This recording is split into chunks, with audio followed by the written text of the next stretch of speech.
The Blackhawks rally for 5 third-period goals, including a hat trick from Tyler Bertuzzi to beat the Canucks 5-2. Noodle Man is ready. Join us next on the CHGO Blackhawks Podcast.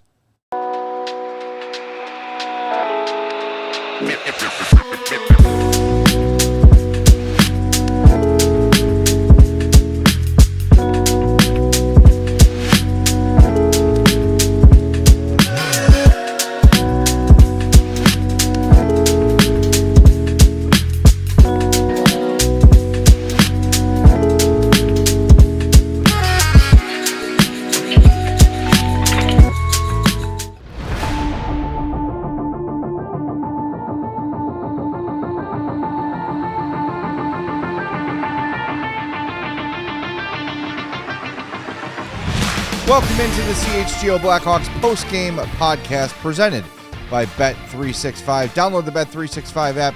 Use our code CHGO365 when you sign up. Whatever the moment, it's never ordinary at Bet365. Hawks win 5-2 in Vancouver. Their first win in Vancouver or against Vancouver since 2021. And we have 100 likes, and that means Noodle Man awakens from his long fall slumber. It has been too long since Noodle Man has been able to stretch his flappy arms and celebrate a Hawks win with us. He's still got it. What a night, man. I mean, that was a really stressful game for a lot of it, and fortunately the Hawks made it a bit of a laugher towards the end, but man, that second period especially, Spencer Knight was awesome, kept them in the game, and something we've been saying about this team all year is even when they don't have their A game for a frame or for a period and a half or whatever it might be, they find it. They get it back. They rally. They overcome. To me, that is coaching. Yeah, they were able to weather what they had to in the second period, and I'd say probably like the last 5 minutes of that second period, they got their legs back and they kind of evened things out. But it was a tough one to get through, but they did it. Spencer Knight came up huge. And then, just like they flipped the game right back on its head in their direction in the third period. And I'm thrilled to see a team that going into that third period, all you had to do was be the better team over that span of 20 minutes, even by just one goal. Yeah. And you win the game because it was that tight. Through the first 40 minutes, and they get that first one. The Lord giveth and the Lord taketh away. Yeah. And then the floodgates just open up, and it's a huge breakout offensively, which it just felt like this game they were building towards that. Like it felt after the first period and towards the back half of that second period, it felt like they had some momentum generating, and it just felt like a matter of time. And then the third period, man, they just busted wide open. I think it's, you get that first goal, 3:06 into the third, then you draw that penalty, and you feel like, okay, this game is here for the taking, right? Like, Vancouver gave you their best in the second period. You withstood it. They started the third really well, even before they scored. Then they score. Then power play, Levshunov just gives a pizza to the Canucks, and they bail him out. As we're both like, hey, he's on the top power play. Oh God. it was all of our worst Levshunov nightmares. But Spencer Knight bails him out. They go the other way and score. 3 minutes and 40 seconds later, it's 2-0. Levshunov actually gets the secondary assist on that second Bertuzzi goal, the power play goal. And they're off to the races. And then it's less than a minute later, it's 3-0.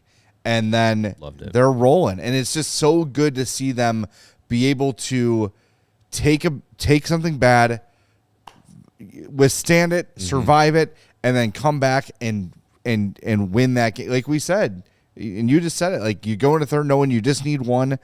They get it, and it was awesome. And it's like, if you saw our second intermission report that we put up at every road game from the Sunnyside Lounge, frustration from both of us. Like, man, soft passes out, hit the freaking net. message received to start the third. They were a different team, and it's good to see that get rewarded. Yeah. I mean, and we felt in, the game against Seattle, it was just like they were dominating play. They had a lot of great possession, and they had a lot of shot attempts. It's just they didn't really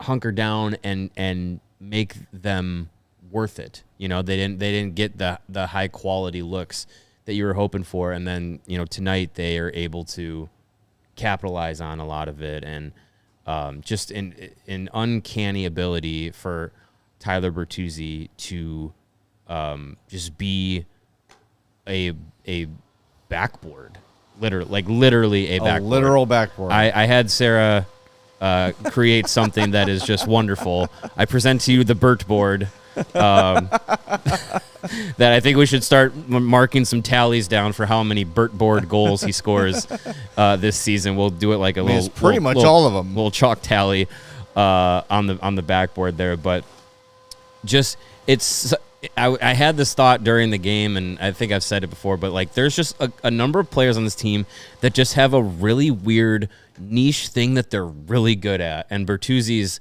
ability to just be a bumper next to the net is one of them. So he chokes up on the stick so much. It's like he's using a shinny stick half the time out there. It's just you get your hands closer to the blade, and you can't score off your hands, but if the blade is closer to your hand, you have a better sense of where the puck is going to go, because you kind of have a natural ability to find it with your hand. But it just amazes me that teams have not figured out, hey, there's number 59. It's like a number that doesn't disappear into a crowd. Just get him out of there. Right. He has made his entire career on that. It's really hard. That's a very smart move, because it's very hard to defend. Because do you say, okay, I'm going to put, as a defenseman, I'm going to take him away and, try and tie him up in some way, shape, or form, but then you just leave your goaltender, especially on a power play, is when he's going to do it more often. But if you're in that position as the defender, you're kind of on your own in front of the net, depending on the defensive setup. But if you do that, you take him away, but you leave your goaltender unprotected. And then if you are defending him that way, what are you doing? Are you putting your back to the play to try and tie up his stick? Are you trying to out muscle him? He's down on his knee. Low man wins is what I've been told in sports. Yep. So it's a really hard spot to try and defend and take away. So it's a really smart, again, very smart, very niche ability from Bertuzzi, and he's made a really nice home in that spot with that play. And the first goal, no kicking motion. He turned his foot. I didn't see There was no forward kick. He just turned his foot. Yeah. Hey, you know what? Adam Foote has watched a lot of hockey. He has played a lot of hockey, and he saw couldn't enough tell. He saw enough to. I'm like, something wrong with our TV? Oh God, that's his nose. No, oh Lord, his nose is just going in that direction. But it's he just has this ability. We talk about Artemi Panarin and Alex DeBrincat always had this ability to. And Alex Ovechkin, his 900 times found that soft area of the ice. He just kind of finds a way to slip into open space and get there for that shot. It's the same exact thing that Bertuzzi's doing at the front of the net. He just finds a way to get behind the defense, and his line mates know how to find him. Matt Grzelcyk, the first goal, just what we've been screaming about for the first 40 minutes is, my God, just put it on net. Right. Stop trying to put it into a little teacup. Just put the puck on the net. Stop playing for the redirection. Apparently that's the message the Hawks coaching staff gave too. And Grzelcyk just very calmly just flips it on net. Bertuzzi's right there. He's just... It's so simple. He has mastered it. He's now got 10 points in 13 games. And I don't know what it is about Tyler Bertuzzi and Jeff Blashill, but if there's ever been hockey soulmates, it works. It's these two. Mm-hmm. But I mean, look, when you talk about what Jeff Blashill preaches as a philosophy, as a culture, like we talked about in the pregame show, that's Tyler Bertuzzi. When he is fully engaged, which he has been all year this year, that's the kind of guy he is I'm going to do everything I can. I'm going to use every last drop of talent I've been given and pay the price and take the beating and do the little things needed to win the game. And he has been outstanding this year for the Hawks. He has been, I think, game to game, one of the most consistent and dependable Blackhawks. Whether he scores or not, he's always in the right places, in the battle, doing the little things needed to win. Does it always work? No, but damn. More often than not, he's getting results this year, and it's been really good to see. Jeff Blashill has called him a foxhole guy, Bertuzzi. And, yeah, I mean, it does feel like a different version than we saw last season where he'd be, hot for about 10 games and then he'd be invisible for 10 games. Yeah, exactly. There hasn't been a game this season that I think Bertuzzi has been invisible in whether he's on the score sheet or not. Like he is putting in those efforts and is incredibly noticeable. And I think too, what we're seeing on the ice is also translating off the ice, because Blashill is also, a couple of games ago at home, one of the morning skates, he was asked about Frank Nazar and his personality, his energy, just kind of what he brings to the team. Right. So in answering the question about Frank Nazar's energy, he also went out of his way to be like, Tyler Bertuzzi also has a magnetic energy and a positive energy and a really good impact on the group and on the room. And I wonder if like that was the same guy that was playing last season under Luke Richardson and Anders Sorensen. And I don't know. You're right. There is something about Bertuzzi this year and how he played in Detroit and Grand Rapids early on in his career under Blashill. Like, there's something to it. There is something to be said for believing in what a coach is telling you. And I think, even before Tyler Bertuzzi was a Blackhawk, the idea that hockey fans had of Tyler Bertuzzi is the guy we're seeing. And I think last year we had some conversations about, like, is this reputation of his, like, really warranted? Yeah. Is he really a physical player? Is he really engaged all the time? Is he really high motor? Is it the name association? Exactly. And that was, I mean, maybe part of it, but, like, the way he's played this year, he does look like his uncle. He does look like Todd Bertuzzi, just being a complete menace, power forward in front of the net with a lot of skill. And, like, look, the first two are classic Bertuzzi net front redirects. That third goal, where he's got a hat trick, he's got a gaping cage, and he just waits a tick and settles the puck down, elevates it, makes no mistake, to have that calm, to have that poise in a moment where, look, feeling good about the game, you're up 3-0 at that point. I just want to throw it as quickly as I can at the net to try to get this hat trick. No, took his time, corralled it, made sure it was the right shot. I love the way he's been playing this year. So let's get to our game pucks. We didn't specify who's getting who, but Tyler Bertuzzi is a nominee and Spencer Knight is a nominee. So get your votes in. We'll reveal the winner at the end of the show. Spencer Knight was running away with it early in the season, but some guys have caught up. I don't think Bertuzzi has one yet, though. No. Well, Knight. He does not. Knight has has 6. Bedard has 2. Lukas Reichel has 1. Colton Dock has 1, and Andrei Burakovsky has 1. So if that influences your vote and you want to get somebody else on the board, vote for Tyler Bertuzzi, but there's really no wrong vote here. Both guys were awesome. Yeah. And there were some other guys that really stood out in this game that we're going to get to next. So do us a favor. We have over 550 people watching us at basically midnight on a work night, on a school night, on whatever you want to call it. We love you for being here, but do us one more favor. Hit that like button for us. Get our likes up. For every 100 likes, Noodle Man wakes up. He is creepily staring at Mario right now. He really wants another opportunity to be inflated. So let's get the 300 likes. Let's get the 400 likes and get Noodle Man fired up. Let's make sure it's money well spent by the All-City Network here. We will hope to hear from Jeff Blashill at the end of the game. Their money's worth. But we've got some good stuff aside from Bertuzzi and aside from Knight to talk about next. Stick around. Hit that like button. Back in 2 minutes on CHGO Blackhawks. Winter will be here before you know it. As soon as this weekend, get ready for 30s and 20s coming your way, Chicago. Is your home's heating up for the challenge? I hope so. You better find out. Now is the time to schedule your Four Seasons furnace tune-up. Don't wait until everyone's like, what? My furnace didn't start. Oh, God. Do it now. Book it today.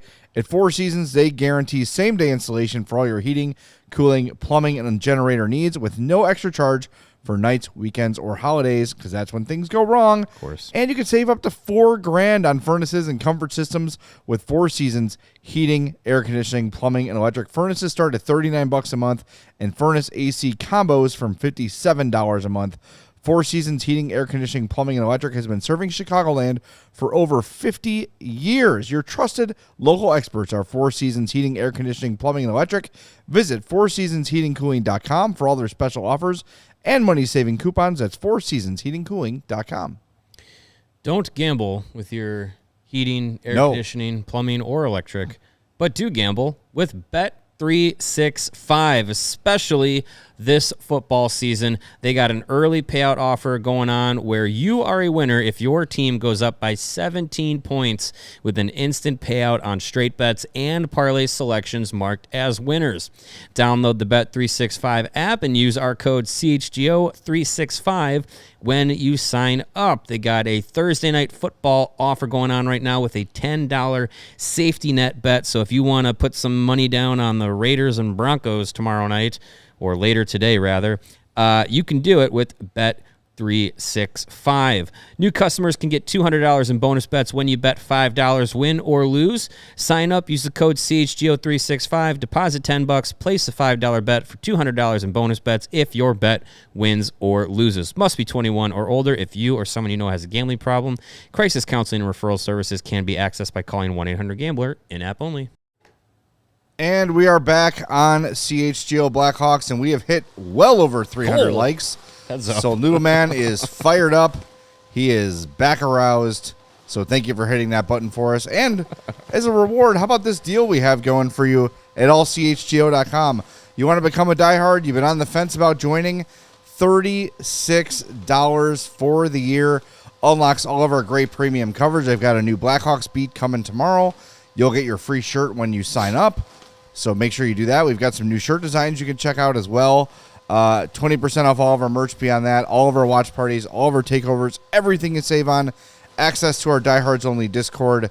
So many reasons to become a diehard. Scan that QR code on your screen or go to allchgo.com/join and use our code HAWKS to take advantage of that $36 offer for 1 year of diehard membership. Thank you for firing up the noodle, but he's very loud. And it makes it hard to talk. So he's back to sleep till we get to 400 likes. There he goes. Oh, fell off the back. All right, so we talked about Bertuzzi. We probably owe Spencer Knight a little bit more conversation. Yes. And we will. And everyone stop yelling at me. It's fine. Yes. They won the game. Yeah, it's Shut up. fault. Connor Bedard was a man possessed in this game. Ends up with a goal and an assist, empty netter, but those count too. First 2 points playing in Vancouver. Good for him. I believe it is. Well, so. Let's think was that 2 years ago where he had his first game in Vancouver and it was like the most depressing experience of his life? Yeah. This is significantly better. 5 shots on goal, 8 more shot attempts. So 13 shot attempts, 1-5, lost 7 faceoffs, so 42%, but if he wins 1 more, he's at 50%. He's been much better at the faceoff dot this year. Yeah. It's a kid who's figuring it out. He's seeing what he needs to do. And there were so many moments in this game where you saw him in the offensive zone take a hit and stay on his feet and keep the play alive. That's something that over his first 2 seasons, it felt like as soon as there would be contact, he would go down on his knees or sort of fall. I don't know if he'd strengthen the base or just improve the willingness to battle through that. Maybe it's a little bit of both. Probably, yeah. But, man, he has been awesome all year. Jeff Blashill the other day said he's basically the only guy who's had his A game every game this season. I am so pleased with what we've seen from Connor Bedard, especially over the last, 7 to 10 games. He's been awesome. Another A game. 18 points now in 14 games. It's pretty good.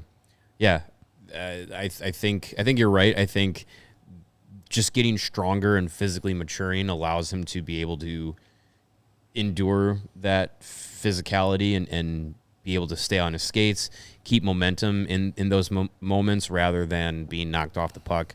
And I think, too, it's just there probably is a little bit of a different drive for him this season. I think he's out to kind of, as much as he and other professional athletes will say that they don't, hear the noise or whatever, like, it's, I'm sure, unavoidable for him to, he's getting it from friggin' Paul Bissonnette and all that stuff last season.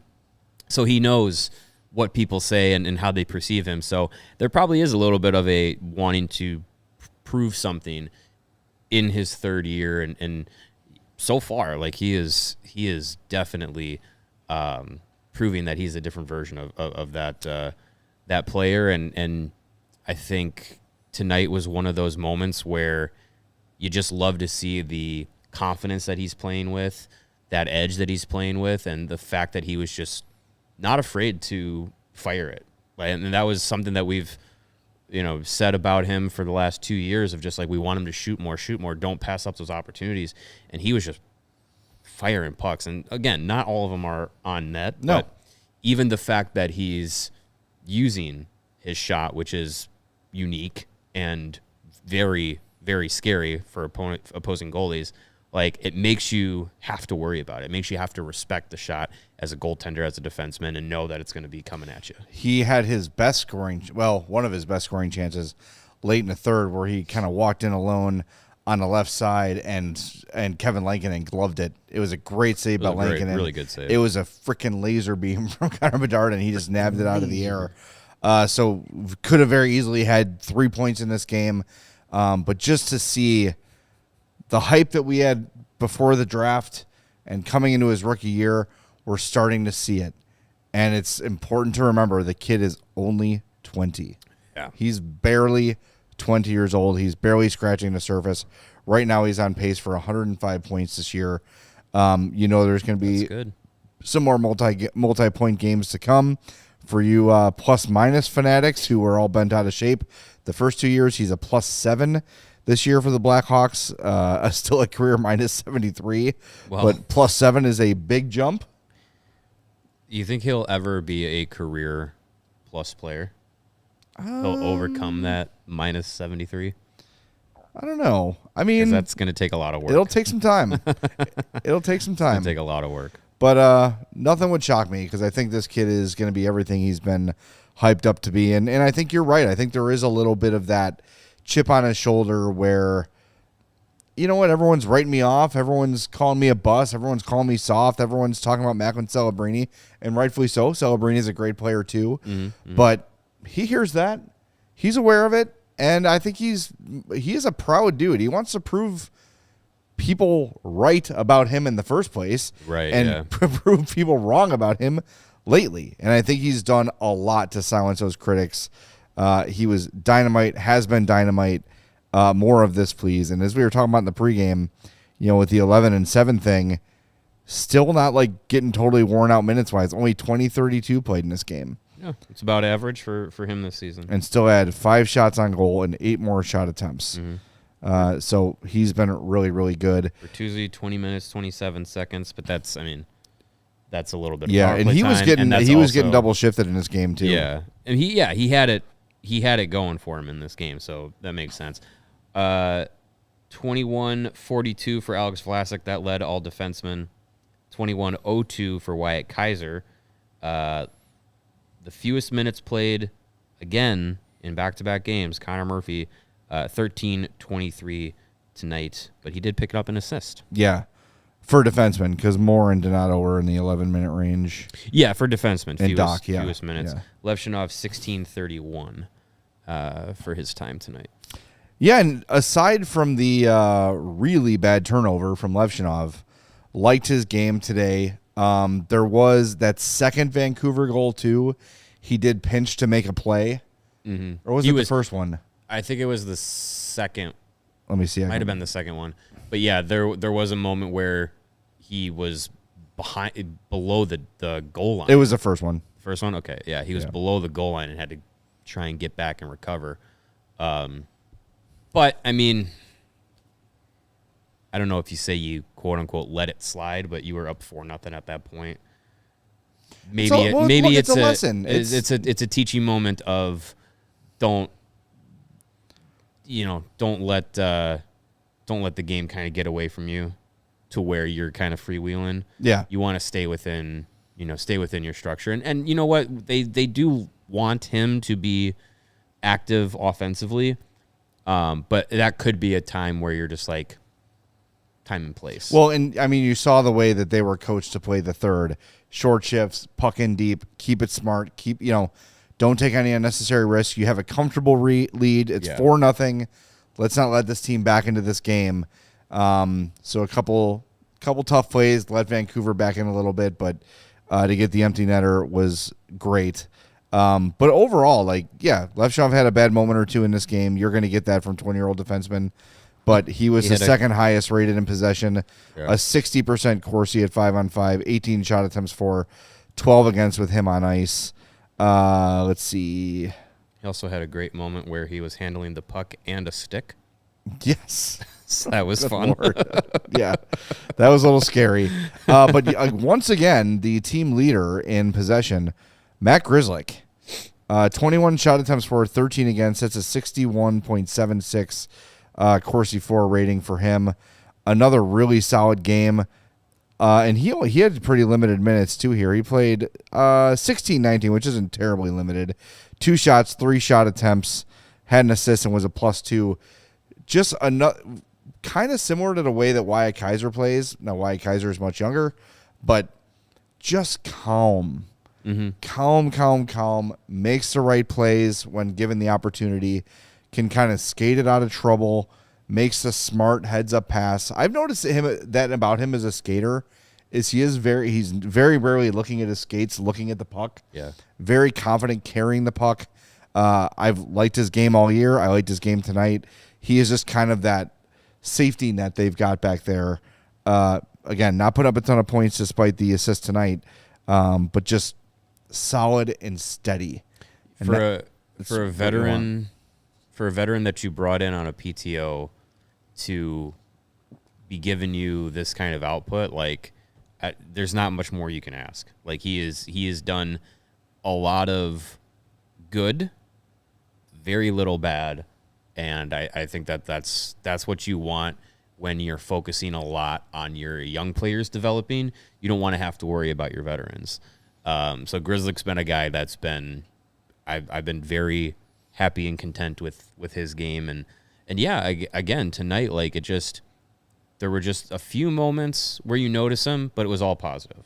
I very rarely have found myself being like, oh my God, Grzelcyk, what are you doing? Kind of thing. I don't have to worry about it. Yeah, I don't. Which is very nice. I don't know if I could think of because we've had veteran defensemen in Chicago as recently as last year, where you were like, oh my God, what are you doing? To the point where can't play you. It happened tonight. You had on the one of the Canucks power plays, you had Vlasic and Murphy as your defensemen. Both had the opportunity to clear the puck and try to make an extra pass behind the net or to ease the pressure to make it a little better of an outlet play. Man, blast it down those boards. If you're not sure that your partner has a safe play, then just turn and fire it out of there. Mm-hmm. And those are the two guys you don't want making mistakes. So when you see Grzelcyk, keep it calm, keep it easy, keep things under control. Yeah. Who knows what his long-term future is here? Maybe he's a deadline moving. I don't know. He's been perfectly fine all year. If he's playing like this, I'm sure a team, if the Hawks aren't pushing for playoffs, if they're at the deadline and he's playing like this and he's got good game film and good analytics, I'm sure there's a team that'll make a play for him. Sure. Absolutely. But, hey, the Blackhawks are pushing for the playoffs. You always need defensemen like that. That's right. So we'll see. All right, we're going to hit the break zone one final time. We are 4 likes away from Noodleman being activated again, so I'm sure we'll get there within the next 2 minutes. Stick around, hit that like button. We'll be back in 2 on CHGO Blackhawks. Most people don't know jack about their finances. How much is in your 401k? What's your net worth? All that stuff is very elusive. It's hilarious.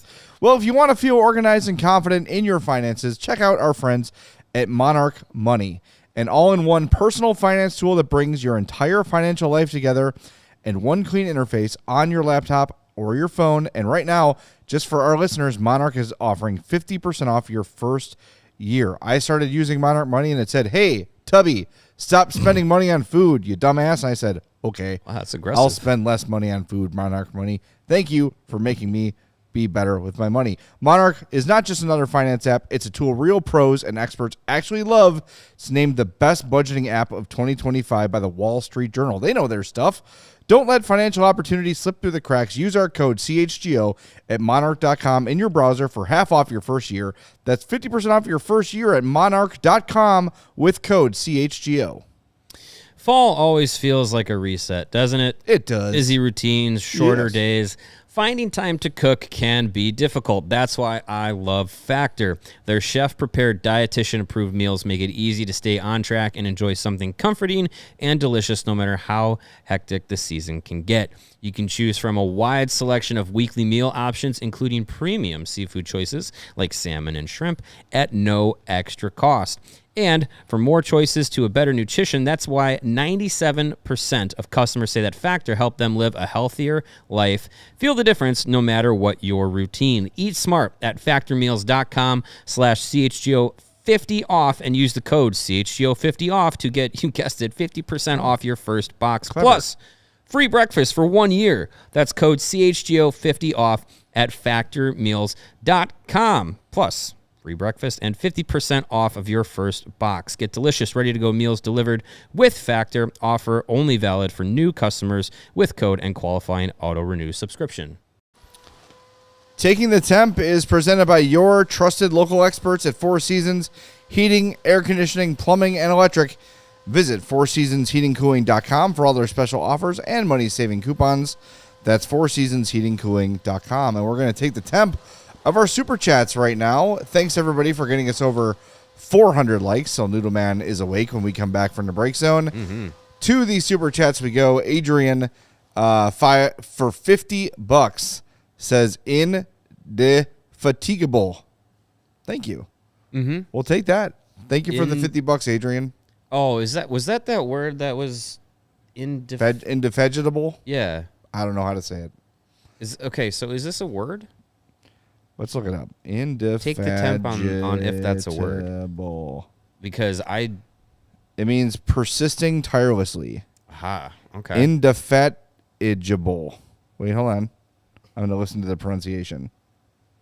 This is great. Indefatigable. Indefatigable. All right. Indefatigable. Is it coming through, Sarah? Is it scary? Yeah, I don't like that. Is it creeping you out? Well, at first, honestly, I didn't know what that was at first. Indefatigable. Yeah, I don't That's like actually that. Noodleman's voice. It's too hard to say. I don't like that word. Indefatigable. Well, thanks for the $50 Persistent. and for the lesson. Yeah, we'll say persistent. Yeah, thank you, Adrian. Now we appreciate you learn something new every day. And Joey P says St. Lawrence Vikings class of 2000. Thank you, class of 96 here. Excited for this team. Go Hawks. Thanks for the $5. Appreciate that very much, Joey. Also and excited. Go for Vikings, this team. my friends. Yeah, good stuff. Vikings. Appreciate that. St. Lawrence Vikings. I am a Viking. My daughter's a Viking. Different schools. Bear down. Same mascot. Yes. The Minnesota Vikings are not the only Vikings in the world. Are you sure about that?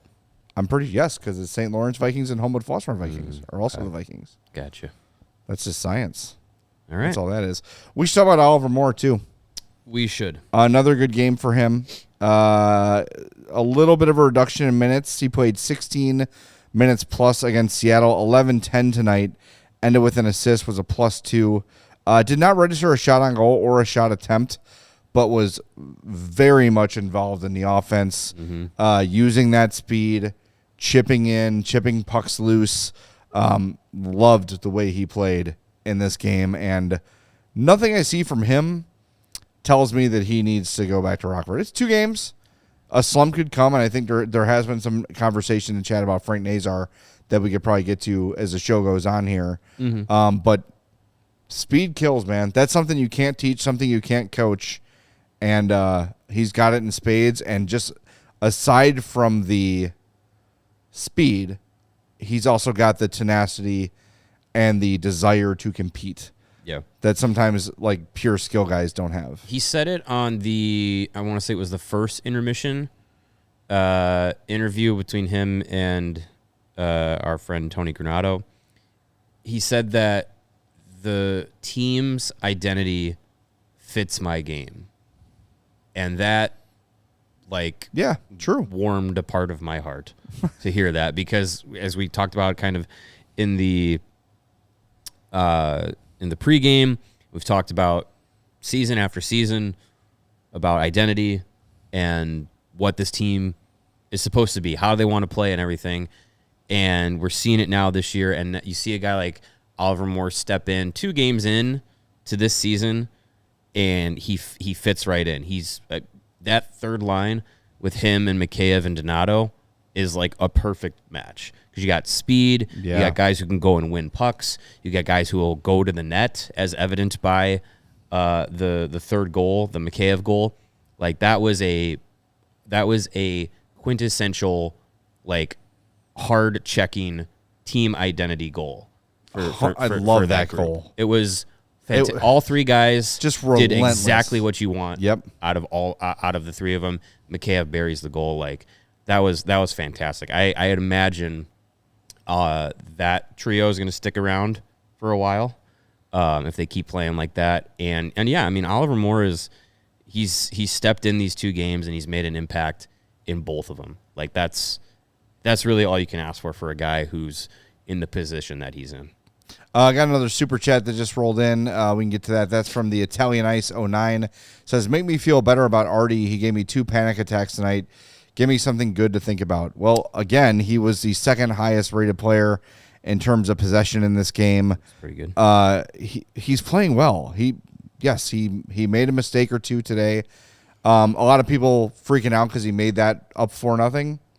You're up 4-0. You know what I mean? Like, yeah, he's. It wasn't a tie game late in the third where he took a chance. Like, all right, well. Yeah, he's making a play to try and continue to drive offense, which I'm not gonna like fault him over that. It's just kind of one of those things where it's just like I would like him to observe the game environment of you're up 4-0. You've really controlled that third period. Yeah. You don't necessarily need to go below the goal line to try and create something as a defenseman. Like, I applaud trying to be active and trying to continue to push and put pressure on, but there's also times where you're just like, you know what? Let's, like, we got the 4-0 lead. We're controlling a lot of things. Let's just play smart. Let's play like the more you control the puck, the less that they can try and score. But again, like it's in that situation, you quote unquote get away with it, but it's something that I think they would be like, let's be a little bit smarter. Don't worry, he is going to hear about it. There's no question. Yeah, for sure. That he's going to hear about it, and they're going to show him the tape and say, "See that? Don't do that." They're going to do it on the pinch. They're going to do it on the slingshot power play that he turned over. Mm-hmm. This team is coached. It's the way we started this show. So there's no reason to think that 20-year-old Artyom Levshunov, who you knew when you were drafting, was going to give you heart attacks frequently. It's part of his game, especially at this point in his career. Mm-hmm. But the good has way, way outweighed the bad from Artyom Levshunov. And I would even say, like, I expected it to be much rougher this year to start the season than it's been. Especially after like the first couple games, he got scratched the second game, the home opener rather, which was the third game, right? Yes. Yeah, third game of the year, he gets scratched for the home opener, which to me was a bit of a message to him. Mm-hmm. And it wasn't a play thing. No, it wasn't. It wasn't what he was. At least from well, context clues, I would probably was a little bit, but yeah. I mean, I think. Anyways, make your point. No, but I thought if you thought by game, what is this, game 14 tonight? This was 14. That this was the first game in 2 weeks where you've been like, oh my God, that was a big mistake by Levshunov. It has been that long. Yeah. Sure, have there been moments where, maybe there you try to chip it instead of pass it, or you're a little off the money? Like, yes, of course. You could do that with every player in the NHL every night if you wanted to. Mm-hmm. He's not going to play flawless hockey. No one's going to. But overall, his game has been really solid. He's getting the message. He's getting the coaching. I don't have much worry about it. And we should address, there's a small but loud portion of our chat that's worried about Frank Nazar. He has not scored in a few games, was not super noticeable tonight. But this is what young players go through.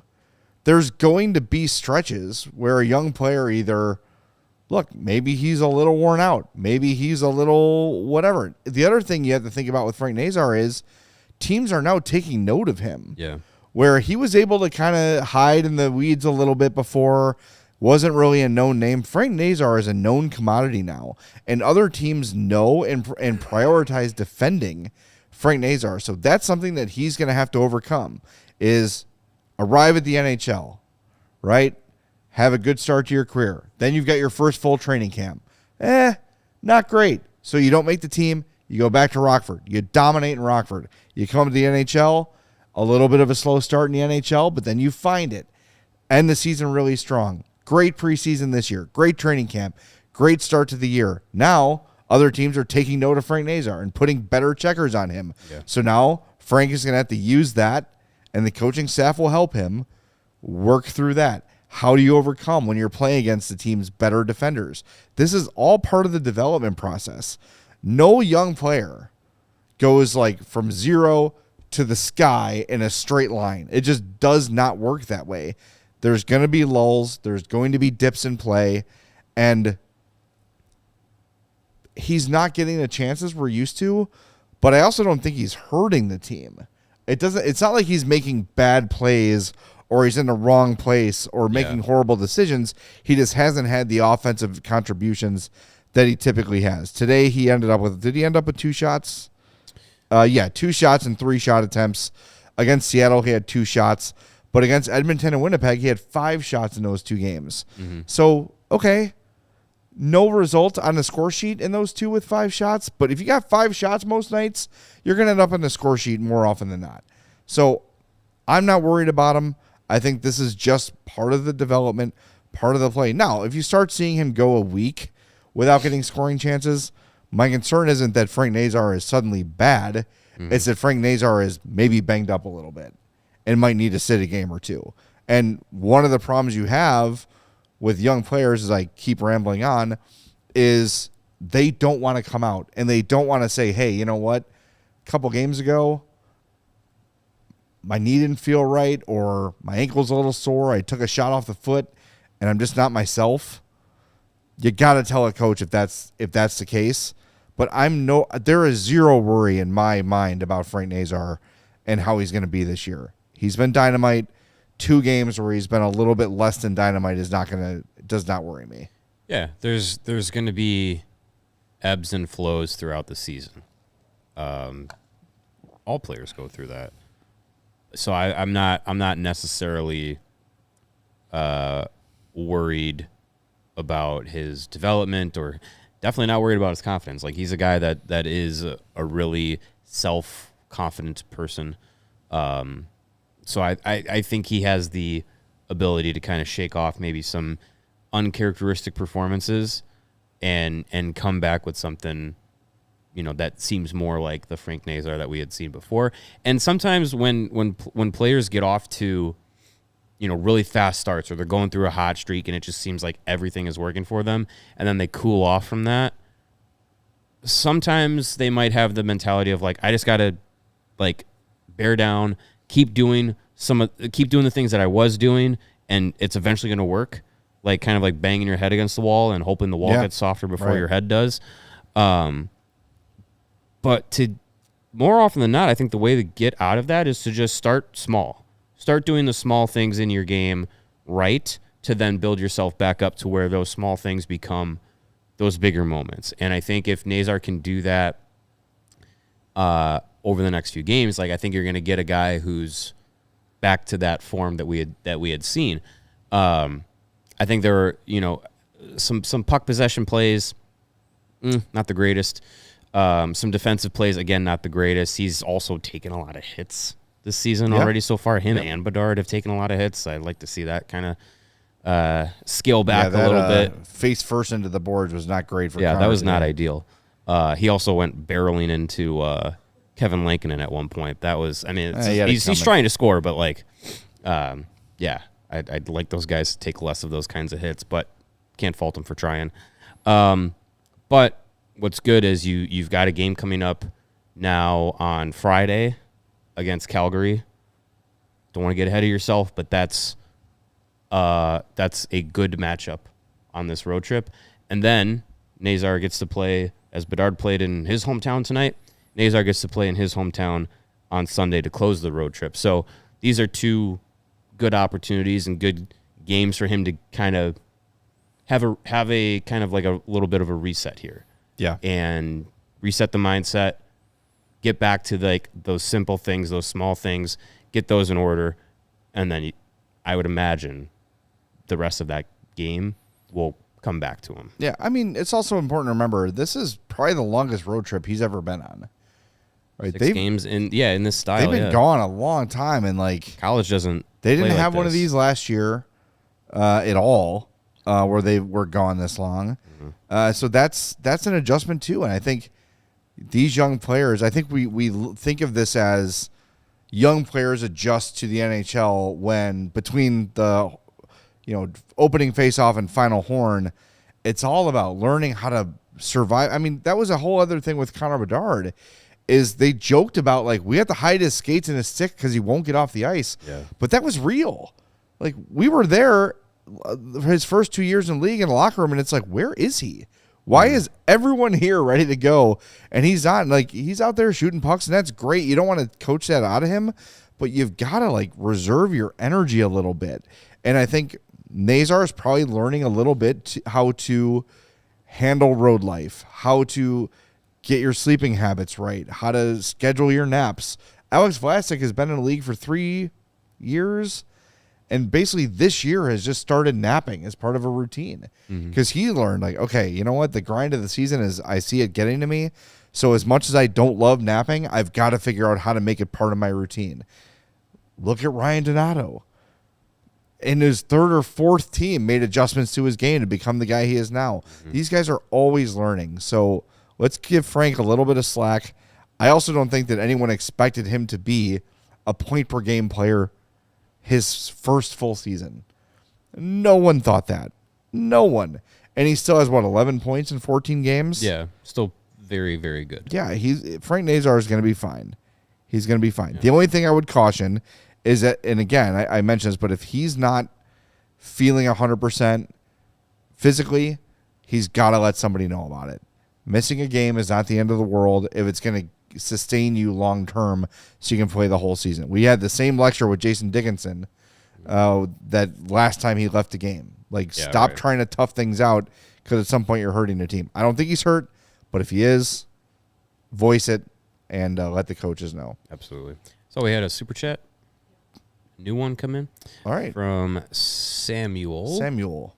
Says, I know it's still early, but Florida is still not playing well. What are the chances that pick becomes a lottery pick? Also, when do you think Lardis comes up? Well, the Lardis question is an interesting one. We've talked about that. What was that, yesterday? On the show, we talked a little bit about that. I think if with Oliver Moore up here, Nick Lardis is probably the next guy up from Rockford when I would imagine it does happen. Yep. I just really don't know the timeline of that, but probably sooner than we expected. And the Florida thing, not going to bank that Florida is a lottery team this year. No, they do have the worst record in the worst point total in the East. They have 13 points, but they're also 2 points out of the final wild card spot. So it's anybody's game. It's all very bunched up there. You've got them with 13. The Rangers, Sabres, Senators, Lightning, Blue Jackets, and Islanders have 14. The Flyers have 15. The Caps have the last wild card spot with 15. The Bruins have 16 points. like they're also There's still a lot of season to shake out. They're 4 points behind Toronto, who have the third spot in the Atlantic. You're also going to get Matthew Tkachuk back in the winter. Yes, they'll be fine. I think they'll be okay. Yes, I think I'm not too worried. But yeah, the Lardis thing, I know every player is different, but I think one thing that the Oliver Moore call-up has told us is, and we mentioned this on the pregame too, is that they're trying to win. And if they feel like Nick Lardis is going to give them an opportunity to win, then he's going to come up. And Germany Hawks fan says if Lardis comes up, who sits? No one has to sit. They could do the 12-6. Well, then you're sitting a defenseman. Okay. Are you sitting Murphy? No, I sit Crevier. I know. I know he's been better than everybody expected him to be. But, I don't know. I think we were all very comfortable with him being the seventh defenseman sitting in the press box most nights this year. And who do I think helps the Hawks more right now? Nick Lardis or Louis Crevier? It's Nick Lardis. So, and look, you could put him in, take him out. Maybe if Levshunov they want to send another message to Levshunov, I wouldn't do this. But I don't know what Jeff Blashill has in mind for him. If he wants to say 2 horrible mistakes today, you're sitting again. I don't know. But look, they'll figure it out. This is something we have seen from Kyle Davidson, no matter who the coach has been, that if it's time for someone to come and play, they will play. Last year, they figured out with Nazar. They waived Joey Anderson. Whoa. Yeah. Fine. Last year, when Renzel and Levshunov came, TJ Brody just didn't play for the end of the year. They figured it out. They will figure out a way to get Nick Lardis here if they deem he's ready. So yeah, with Lardis, I think my thought was just like, okay, by March, I think is when we'll see him. But that was at the beginning of the season. That was in training camp. The way he's gotten off to this start, the way that they've treated the Oliver Moore call-up, injuries happen. Not that you want them to, but they do. So that was Oliver Moore's opportunity. So Nick Lardis' opportunity could come early with, be it an injury or something. But I think the way that he's off to his rookie season, the way that the Hawks are off to their season, it's just a matter of time. And I don't think it's going to be all the way till March. I think, is it before the Olympic break? Probably. I would say so, yeah. Yeah. I would say by early February, there's going to be an opportunity for Nick Lardis to be up. Yeah, and it doesn't have to be permanent. It could be a stretch of 2 or 3. Like, someone's going to get banged up. Someone's going to miss some time. Someone's going to have to sit. Someone's going to have something in their personal lives, right? They have to miss a couple games.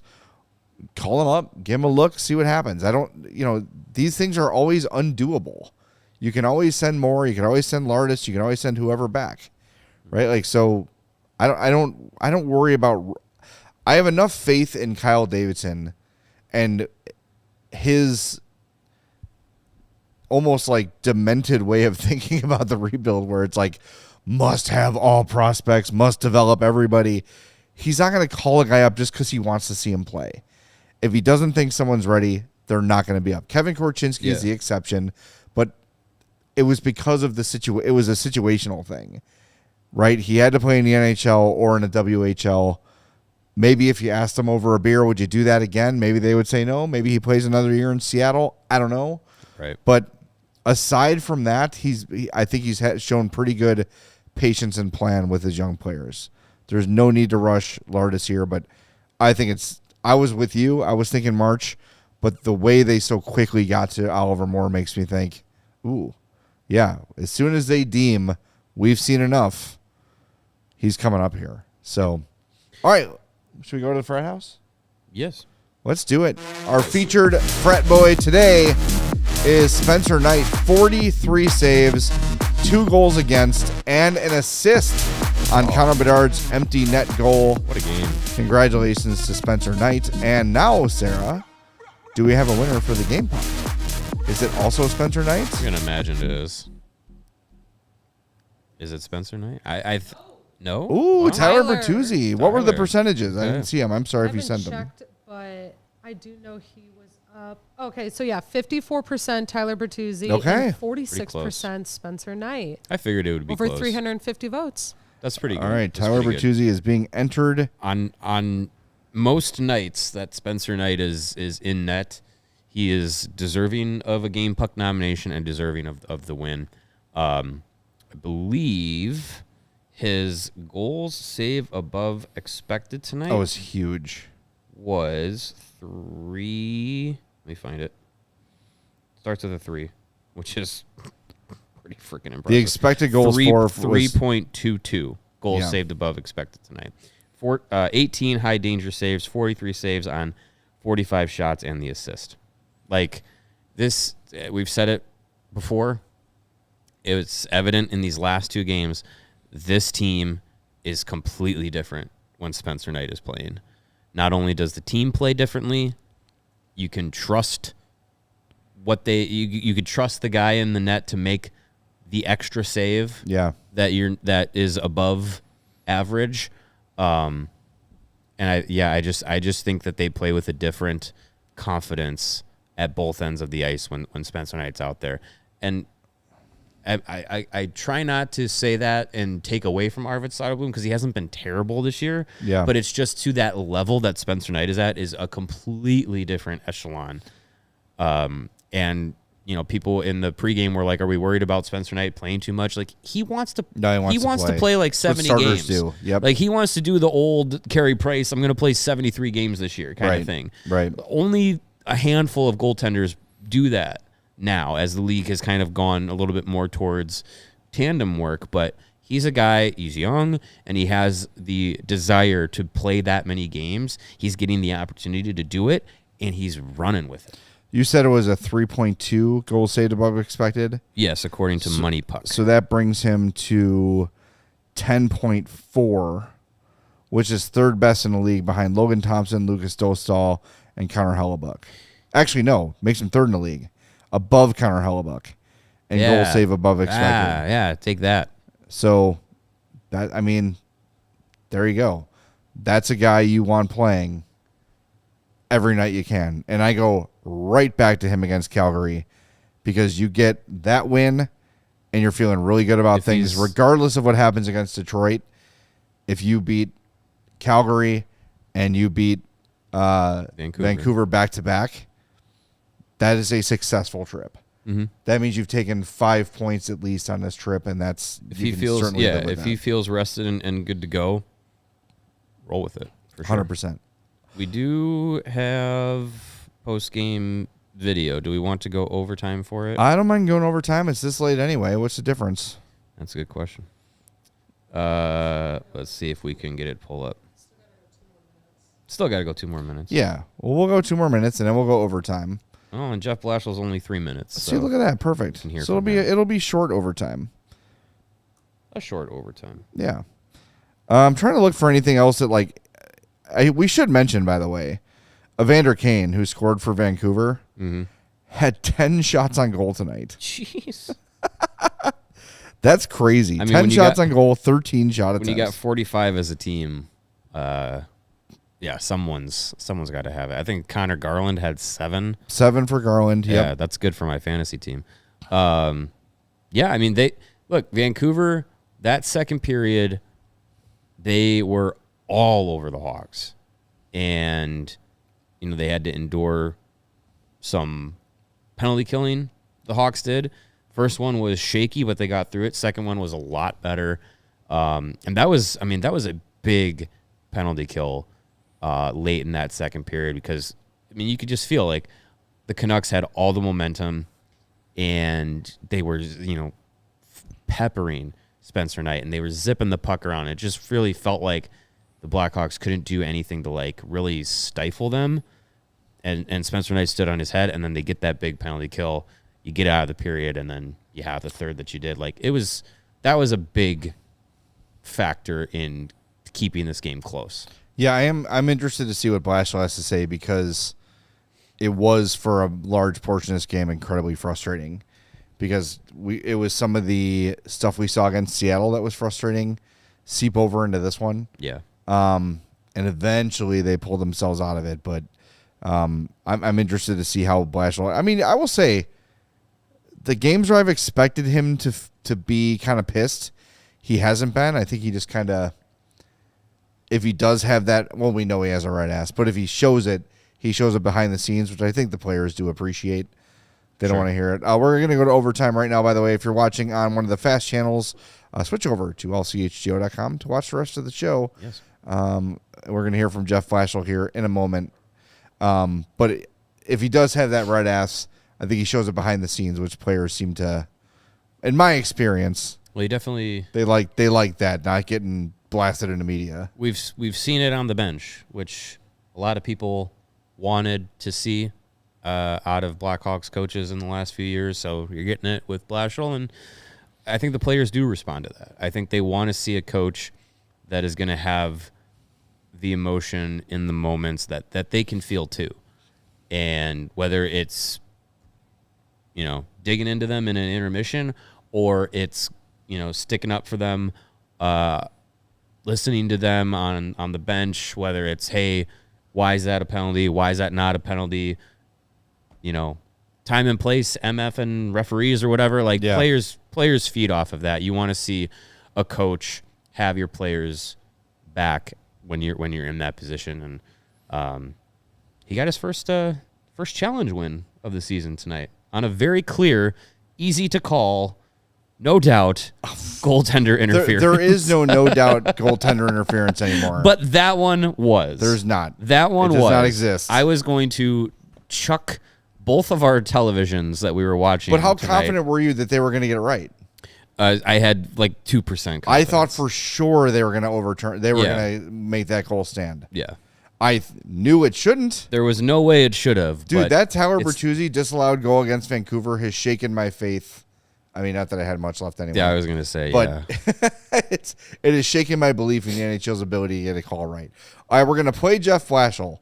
We are also 28 likes away from 500. If you've not hit it yet, hit that like button. If it's done by the time we're back from Blashill, Noodleman will play us off. One more Noodleman for the rest of the show. But here's Jeff Blashill, postgame courtesy of the Chicago Blackhawks. After a second period like that, what do you tell your team and what do you get out of it and respond in that way? Oh, I just, we hadn't played our best, I don't think, at that point in the game. So I think the chances were 9-3 them, so it's obviously a one-sided that way. But at the end of the day, we're making corrections. We're teaching, we're learning, and we're saying it's 0-0. Let's go find a way to win the hockey game. And I don't think you can, overreact necessarily. I don't think it was like a lack of want or care or effort. So then it's about, correcting mistakes and finding a way to go out and do a better job. I thought we were really good in the third. And I thought, we talked about good teams find a way to win this game. You're on the road. It's 0-0. You probably haven't played your best. Go have a great period. I thought we did. What do you see from Bertuzzi? I feel like that's kind of a vintage performance right around the net. Tell you, you look throughout the course of the year, Bird has really competed. He's worked. He's been on pucks. I think he's a guy you appreciate more from ice level than you might from up top. Skating doesn't always look great, but man, he wins pucks. And that's kind of who he's always been for me. He's great on that back post. He's really learned over the years how to build a wall on that back post, and people shoot for it and they go in. It's a great way to score. So, Bert for me has been very good all season, and he had another good one tonight. Spencer Knight got a second stake on the plate tonight. Yeah, Spence played really well. I think he's consistently been a real good goalie for us. I think, the one thing we do is we contest a lot of those shots because of we give up chances in those areas, but we do contest a lot of them because of the length of our D-core. We're doing a decent job of stopping in the slot, but he's been really good. He's done a good job finding pucks through traffic. He's done a good job of when we aren't playing our best, finding a way to keep us in the game, and then gives you a chance to win. Lardis playing again today, even on the empty net goal, he outraces Quinn Hughes to get to it. Yeah. I think Connor, I think, has been consistently game in and game out committed to winning hockey. He's been He's competed extraordinarily hard. He's done all the kind of winning things. He hasn't been perfect, but man, he's done a lot of good winning hockey habits. And he's been rewarded offensively because of it, and I think we've been rewarded as a team because of it. So, really impressed with kind of the approach he's taken all season long. Your first successful challenge, was that an easy call? Was that the first? I could be wrong. Yeah, it was actually. Yeah. Although I think we could argue, whatever. It wasn't an easy call. When I looked at it, it felt like it was going to be an easy call. Like, I had no reservations challenging it, I can tell you that. It's still hard. It's a rule. As much as everybody wants to be black and white, it's not. It's gray, and so you just never really know for sure. But it did feel like we were going to win the challenge. That was a big moment, obviously. You win that challenge, now it stays 0-0. It's good. To get goals off the board is a huge thing. Is Jeff Blashill, courtesy of the Chicago Blackhawks. And very sadly, we did not get to 500 likes. Oh, we're still 6 away. Well, you know See, what? I was I'm distracted sorry. typing. We gave you overtime. We gave you Jeff Blashill. We asked for 500 likes. We didn't get it. There are rules. All right? This is not now. Trying to live in a society. Yeah, here. this is a society. We can't just be giving away Noodle Man left and right willy-nilly when it hasn't been earned. Yeah. 5 likes. If you want to earn it, 5 more likes. But we're wrapping up the show right now. Yeah. So one final reminder to hit that like button. Be sure to subscribe to our YouTube page. And guess what? The Hawks are getting hot. They're starting to get some attention. Chicago sports. The Bulls are 6-1. The Bears are winning games they shouldn't win. The Hawks are good all of a sudden. Things are good here. Tell your friends about us. Next time you're at the bar, next time you're at your friend's house talking sports, 1 like away. tell them about CHGO Sports. It 1 helps like us away. out big time. I know there's one person Nope, out they're there. not doing it. Oh, all right. there we Oh, go. big There jump. we go. Oh, yeah. All right. Thank you, guys. Can we get to 600? Thank you for hitting the like button. Thanks for getting us over 500. We love you very much. It is almost 1 a.m. on a Thursday morning, and we got to over 500 likes. Thank you so much. We will talk to you, well, technically, tomorrow. We have a mini pod coming out Thursday, so check that out. We also have a new Blackhawks beat, so if you're a diehard, you can read that from me in the morning. Should go live around 5 a.m. I'll tweet it when I wake up. Leave me alone. So until tomorrow's mini pod and Friday's postgame show, this has been the CHGO Blackhawks podcast presented by Bet365. We all silly like the mayor.